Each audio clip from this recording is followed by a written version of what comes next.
Good evening, this is Chamod Fernando bringing you the news roundup.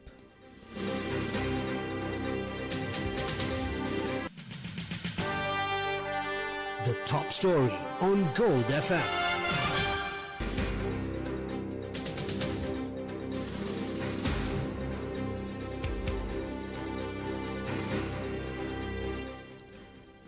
The Ceylon Petroleum Corporation urges the public to use fuel sparingly by taking the ongoing Middle East conflict affecting the supply of petroleum products into account. This is according to the chairman of the Ceylon Petroleum Corporation, D.A. Rajakaruna. Meanwhile, Cabinet spokesperson Minister Nalin Jayadis attributes the recent fuel price hike to high consumption levels and dwindling reserves. The minister confirmed that newly ordered oil shipments arrived in the island carrying significantly higher price tags. Under the new pricing, 92-octane petrol, previously priced at 293 rupees, increased by 24 rupees to 317 rupees. 95-octane petrol increased by 25 rupees to 365 rupees, up from rupees 340. Auto diesel, which costs 281 rupees, saw a price hike of 22 rupees to reach 303 rupees. Super diesel also increased by 24 rupees, rising from 329 rupees to 353 rupees.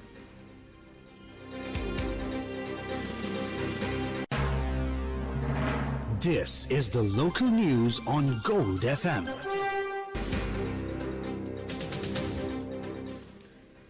Iran says the bodies of sailors killed in the US attack of Iris Dana will soon be repatriated to Iran. This was reported by Iran's Fars news agency. The cabinet approved the appointment of a new committee on economic surveillance led by Deputy Minister of Finance Dr. Anil Jayanta Fernando to monitor external risks and recommend policy precautions. The committee will also be taking urgent measures to safeguard the economy as conflict in the Middle East threatens power imports and foreign remittances. Meanwhile, in a separate decision for stranded travelers, visa extensions now apply to tourists unable to depart due to the Middle Eastern flight cancellations since late February. These individuals receive a 14-day stay, with further extensions permitted if travel disruptions continue. Electricity unions announced the continuation of their industrial action following a deadlock with new corporate management authorities. President of the CEB Technical Craftsmen's Association, Kosala Besingha, reports approximately 9,000 power failures across the island due to the action. The dispute involves 24 separate unions that initiated a 24-hour symbolic strike starting yesterday afternoon. Sri Lanka's overall national money laundering risk remains at a medium level, however, terrorist financing is at a medium high. This observation was made by the Financial Intelligence Unit of the Central Bank of Sri Lanka as they released the executive summary of the National Risk Assessment on Money Laundering, Terrorist Financing and Proliferation Financing 2024 to 2025. This comprehensive study identifies drug trafficking as the most serious predicate offense under the money laundering threat assessment. According to the report, experts note that evolving threats from extremist networks and digital radicalization drive this increased risk. Conversely, the threat from bribery and corruption saw a decrease due to improved international perception scores. For the first time, the assessment includes a dedicated module on proliferation financing risks.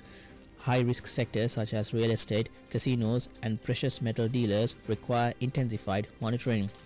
The report also highlights vulnerabilities in informal money transfer services and the banking sector.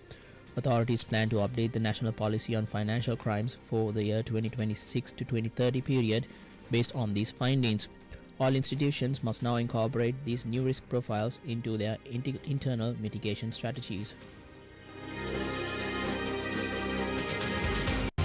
Now for some news in brief.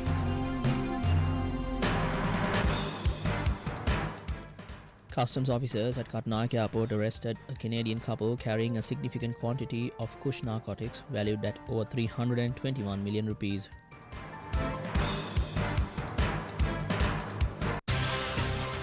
The business news on Gold FM.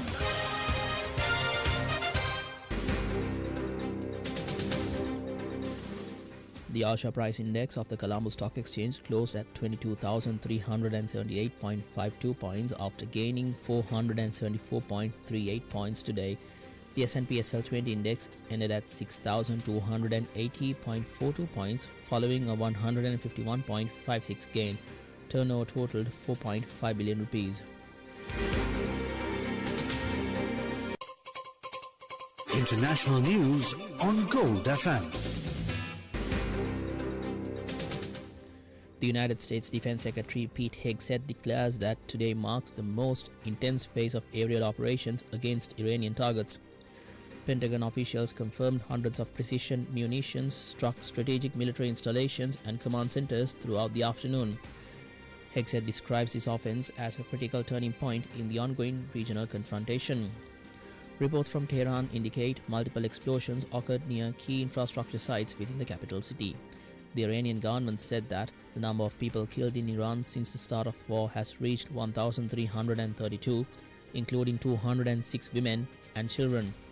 The country's spokesperson also claims dozens of health centers have been targeted by strikes. Meanwhile, Israel, Qatar and the UAE are all reporting fresh Iranian missile attacks towards their countries.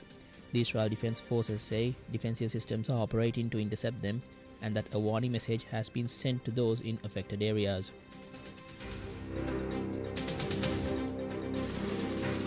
Entertainment news on Gold FM.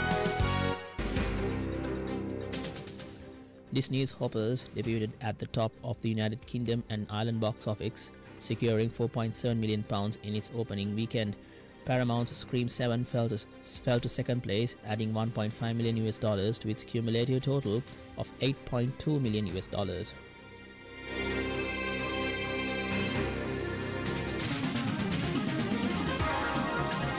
Sports news on Gold FM.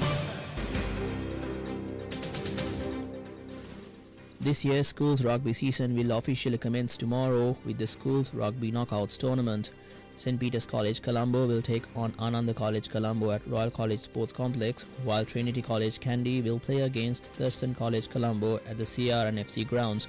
Both matches are scheduled for 4:15 p.m. That's it from the news roundup. Have a good night.